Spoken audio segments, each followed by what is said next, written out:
In October of 2008, on an obscure, anonymous mailing list called the Cypherpunk mailing list,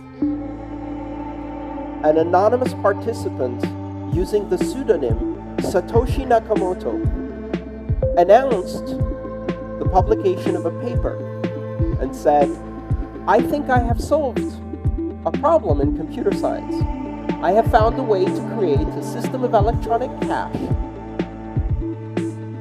that is direct between people, peer-to-peer, as we use the term in computer science.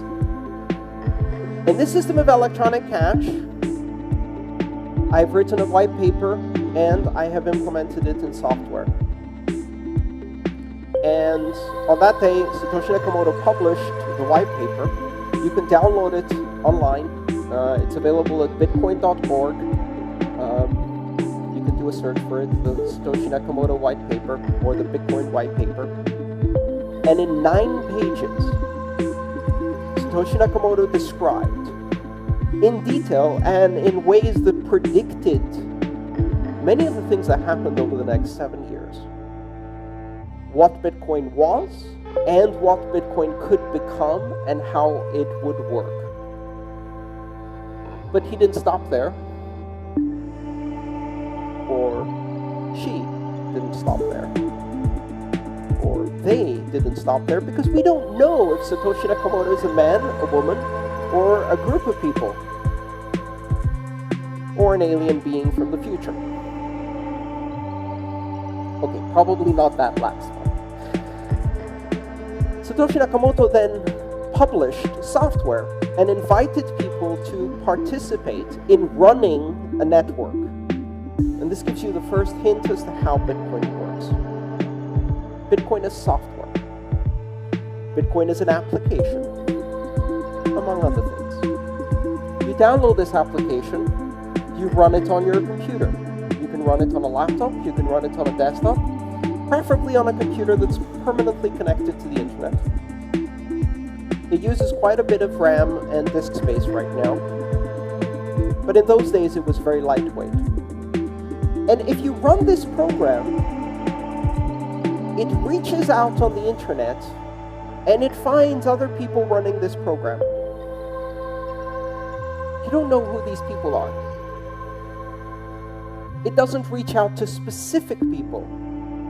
It creates a random mesh network, what we call a peer-to-peer network, where every participant in the system is equal. There's no special computer. They're all just talking to each other.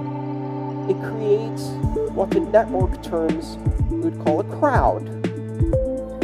So, randomly reaches out and connects to various other computers running the Bitcoin software. And together they create a network. And that network is used to exchange and propagate transactions. These transactions are encoded in a digital format.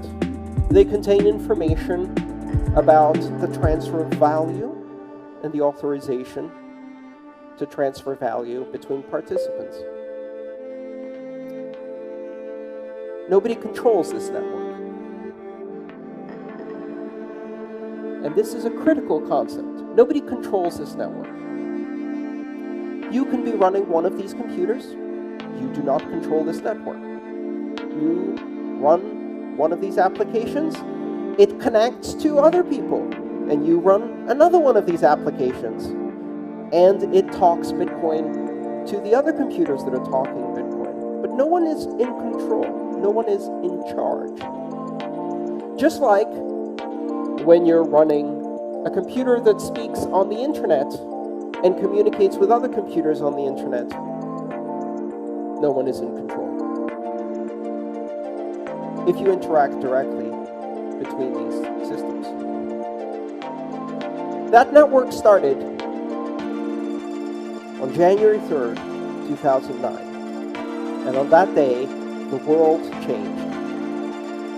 For the first time in the history of money, in the history of trust, in the history of institutions, in the history of humanity, A system that is completely independent of authority, is completely independent of institutions. A system that develops trust as the result of collaboration, communication, and computation through cryptography was born. This system allows people to exchange value, to transmit money. And this money is called Bitcoin. So Bitcoin is the application. It's the software that you run on your computer that communicates with all of the other computers running the Bitcoin software. Bitcoin is the name of the network that runs the Bitcoin network, which is the collection of all of these computers. Some 6,500 of them around the world,